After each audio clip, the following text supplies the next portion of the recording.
Фондацијата Конрад Аденауер ги седна на заедничка маса поранешни и сегашни пратеници, приврзаници на актуелното раководство, но и оние кои се за промени во ВМРО ДПМН. Разговара за постизборните предизвици и ЕУ перспективите.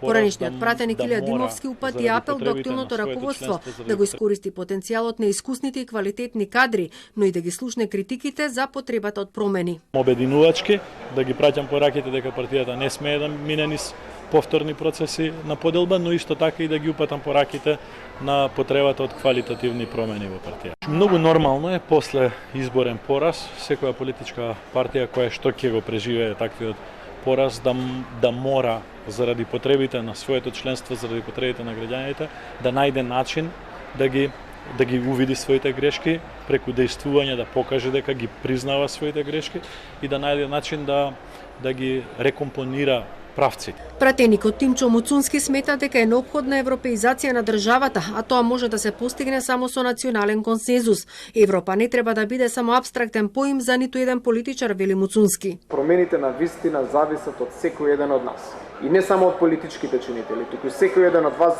за вашето однесување во секоја социјална средина, на вашето работно место, и ако секој биде едно позитивно камче во тој еден мозаик кој што треба да се создаде, веруете на крајот сликата може да биде прекрасна и нешто што ќе ја води Македонија напред. На трибината присуствуваше и поранешниот амбасадор и вице-премиер Васко Наумовски.